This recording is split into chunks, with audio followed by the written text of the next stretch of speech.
145,000 asylum applications in just 1 year, over 500,000 people directly involved in the immigration system, and 80 to 90 million euros every day being spent by France on housing, healthcare, and migration-related support.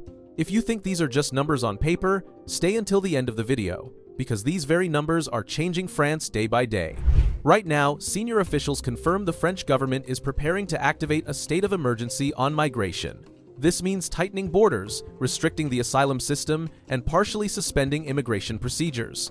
While over 3 million French citizens are still waiting for social housing, some for 5 to 7 years, refugee reception centers in Paris, Calais, and Marseille have long been at full capacity. And here's the number that reversed public opinion. 58% of French people now say the country should not accept any more refugees. So what pushed France, the symbol of European human rights, to this point? And what will happen if France truly closes its doors? Before these numbers appeared, France was a completely different story. France was once seen as a symbol of human rights and refugee acceptance, a nation that placed immigration and protection of the vulnerable at the center of its republican identity. After World War II, when the country needed rebuilding, France opened its doors to immigrant workers. From North Africa, the Middle East, Africa, to Southeast Asia, people came to work in factories, construction sites, and farms. Immigration then was not seen as a burden. It was viewed as an economic resource, as a necessary workforce for national recovery. For many years, France's immigration system operated on a core belief: society was strong enough to integrate, and the state was capable enough to control. France pursued a model of mandatory integration. Immigrants were required to learn French, comply with the law, and participate in common social life. No separate communities, no parallel systems. For a long time, this model functioned relatively stably. And for many French people, this created a sense of certainty, that no matter how the world changed, France's system was still functioning. But it was from this very confidence that France entered a phase unprepared for overwhelming pressure. The crisis did not emerge because France changed its values. It emerged when the scale of immigration far exceeded the system's operational capacity. Within 1 year, France received over 145,000 new asylum applications. This is an increase that the current processing apparatus cannot handle. But asylum applications are just the tip of the iceberg. At the same time, France also had to receive secondary migrants from other European countries, people under temporary protection, visa overstayers, and undocumented immigrants. When all these groups are added together, the total number of people entering, exiting, or stuck in France's immigration system exceeded 500,000 people in just 1 year. This is the point where the system began to lose rhythm. Refugee reception centers quickly became overloaded. Many facilities operated at 120% to 150% capacity. Application processing times extended many times longer than before. Backlogs increased rapidly. Asylum seekers had to remain in temporary facilities longer than expected, and with each passing day, costs continued to rise. According to internal estimates, the French state currently spends approximately 80 to 90 million euros per day on direct costs related to immigration and asylum, emergency housing, healthcare services, security, and social support. Calculated annually, this figure exceeds 30 billion euros. The problem is not just about money. The problem lies in operational capacity. Local authorities were forced to use sports halls, empty schools, and public buildings as temporary shelters for refugees. These solutions were designed for short-term handling, but when pressure persisted, they became permanent conditions. And that is the clearest sign of exceeding control capacity. When numbers increase faster than processing capacity, when costs rise faster than budgets, when temporary solutions become long-term, then the system can no longer adjust. It begins to overflow pressure into society. The crisis only truly exploded when immigration directly touched people's daily lives. And in France, that point of collision was called housing. Before talking about refugees, France was already in a prolonged housing crisis. Over 3 million people are waiting for social housing. In major cities, typical waiting times are 5 to 7 years. Many families must live temporarily, in cramped conditions, or far from their workplaces. Rental prices rise faster than income. Young people cannot move out on their own. Middle-class workers are gradually pushed out of urban areas. The housing system was already stretched to its limit, and then new pressure appeared. When refugee reception centers became overloaded, authorities were forced to move refugees out of the temporary shelter system and place them in residential living spaces. From a policy perspective, this was a necessary solution. From a social perspective, this was the breaking point. People don't read reports, they see who gets housing first, and in many cases, they feel they come second in their own country. In reality, asylum seekers only account for a small percentage of total social housing. People don't debate percentages, they debate waiting times.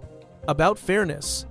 About a very simple question: why do I have to wait for years while newcomers get housing? From that moment, immigration was no longer an abstract issue.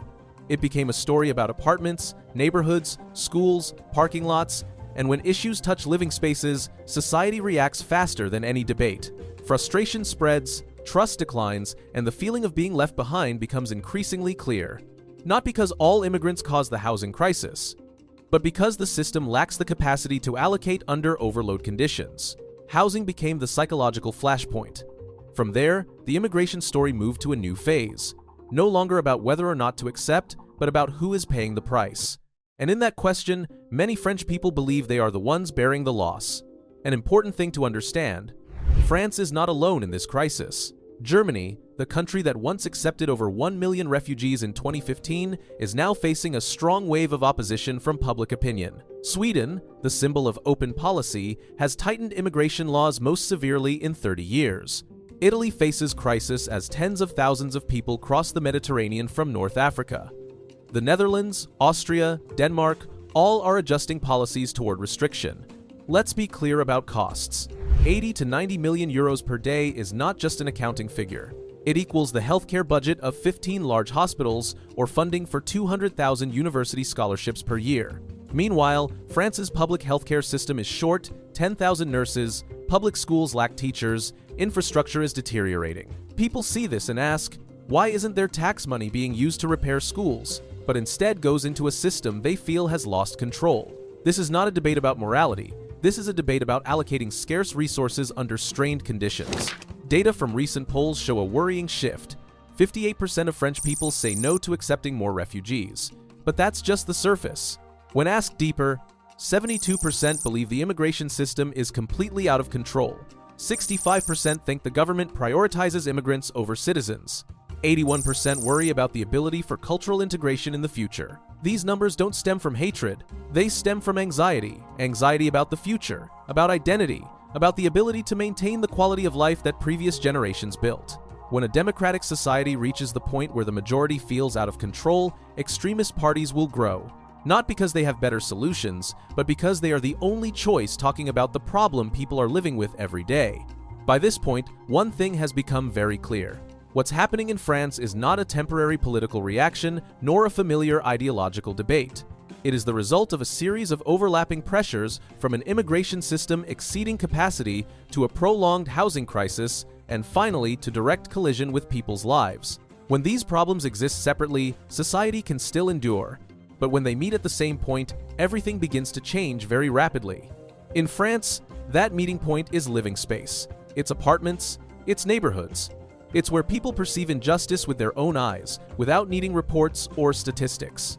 And from that moment, immigration is no longer a story about compassion or moral obligation. It becomes a story about who is protected and who feels left behind. This is when societies typically move to a more dangerous phase, not because people become callous, but because they begin to lose faith in the system's ability to control. And when trust collapses, choices once considered extreme begin to look like the only option remaining. The important thing is, France is not an isolated case. What's happening in France is reflecting similar tensions in many other countries, from Western Europe, Northern Europe, to the entire European continent. The only difference is, France was once seen as a symbol of the open and human rights model. And precisely because of this, the change in France carries meaning far beyond national borders. It poses a big question to the world. If even France reaches its limit, where does that limit truly lie? If you're watching from outside France, ask yourself, are these pressures appearing in your country? If you think this is just a European story, think again. Because the factors leading to this crisis, immigration, housing, cost of living, trust in the state, are appearing in many other societies around the world. In your opinion, what happens next when a democratic society feels it can no longer control its own rhythm of life? Tighten to protect itself? Or continue opening and accept the risks? Leave your opinion in the comments, especially if you're living outside France. And if you want to follow the next part of this story where we analyze why public opinion reversed, how political forces exploit the crisis, and what awaits Europe ahead, subscribe to the channel and turn on notifications.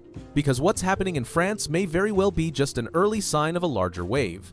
And the real question is no longer, what will France do next? But rather, how will the world react when many countries reach their limits at the same time?